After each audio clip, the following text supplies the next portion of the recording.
Hello and welcome back to the Moebius Chronicles. Today we are taking a look at one of my Moebius library's oldest books, Futuropolis, published in 1974.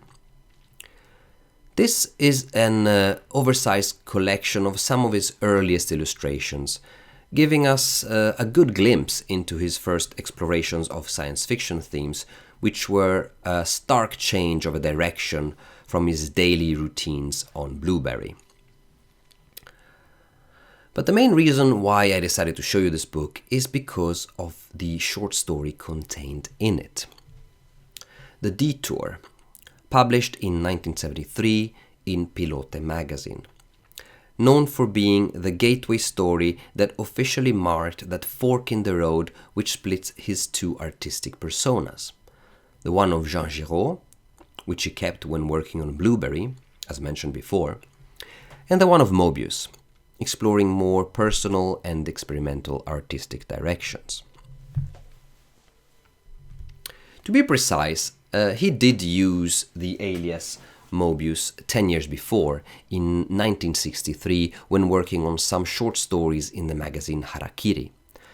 However, those short comic strips have little or nothing to do with the Moebius we know today.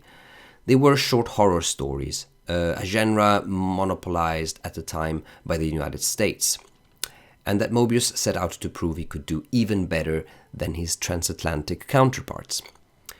Anyways, I digress. Back to the Detour, which is crucial as it marks, in my opinion, Moebius' true birth. It is a story which anticipates many of the themes that have made Moebius the master he is today. Surprising in its graphics, which were completely new and unexpected, and shocking in its content, which was a visionary projection describing in just 7 pages the chronicle of the author's family trip, a car trip, accompanied by his wife and younger daughter, heading to an island on the coast for a holiday, except that his journey has more of the characteristics of a psychedelic trip rather than a physical one, in which visions, nightmares and fantasies all mix together while set in a time that is neither past, present nor future. To me, the Detour is quintessentially Moebius because of how the story is structured, or not structured, you might argue. And while I was shuffling through these pages, a question popped in my head. Does Moebius have a manifesto? Does he have guiding principles for how he builds his stories? And the short answer is no, not officially, even though he was an incredibly influential artist who shaped pop culture for almost 4 decades. He never really had a proper manifesto to which we can look to really comprehend the whys and the hows of his unique story building. But one could argue that Métal Hurlant, the experimental magazine he founded in 1974 together with the artist Philippe Trullet and the writer Jean-Pierre, is in fact the embodiment of a manifesto, with its adult target group, short story format, and experimental surrealistic themes. And personally, I was quite happy with his answer, until I bumped into a short editorial written by Moebius himself in Métal Hurlant number 4, where he outlines exactly what I was hoping for.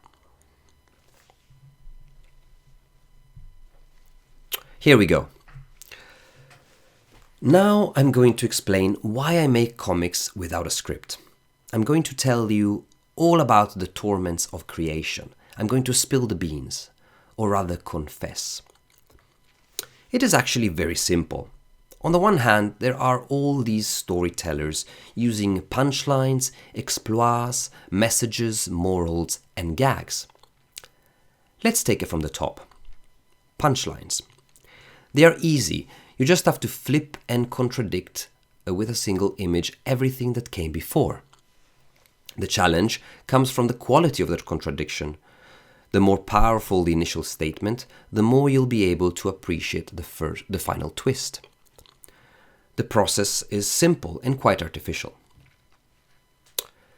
Then comes the exploit, the act of valor, which comes from giving a range of powers to a character or a group, which are then pitched against another character or group whose range of powers is slightly superior in appearance.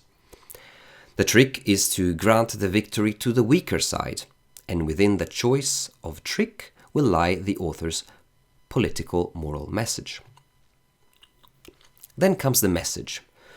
There is always a message, but the author may consider that the quality of theirs is such that it should serve as the skeleton and sometimes even the muscles, nerves, and blood for the whole story.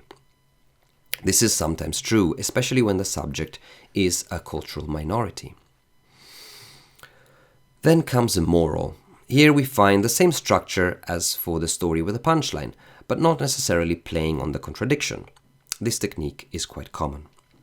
And finally we have gags. Here each sentence reconstructs and compresses the 4 previous examples in varying proportions. But looking at all these, if the political message is implicit, what is the need to stress it? Why wait for an ending to flip the script? Why give victory to the weakest side? Why be afraid of being alone in the dark and cry for help? Why be so anxious to be right in the end? There is no reason why a story should be like a house, with a door to enter, windows to look at the trees, and a chimney for the smoke. One can easily imagine a story in the shape of an elephant, a wheat field, or the flame of a burning match. So here we have it, the crucial sentence, a single sentence, but a revolutionary one, at the end of a lucid, analytical discourse. Just 3 lines to theorize a revolution. Because in fact, those stories without a stories in the shape of an elephant were not produced by Moebius alone, but by the entire classroom of artists that joined the magazine during the years, who all demonstrated that comics can be everything and the opposite of everything. And since then, the rules of comics have forever changed. Yeah, so that was it for it today. I hope you will leave this video more inspired than when you started it. It is crazy how much I still discover about this artist. You think you know enough, and then you pick up a magazine or read an interview, and a new room opens with new insights into his work. Anyway, I hope you enjoyed it, and let me know what you think in the comments below, and if you found other hints that could complete this pseudo-manifesto of his. Please like and subscribe to not miss the next video drop, and in the meanwhile, have a good day and catch you next time. Bye.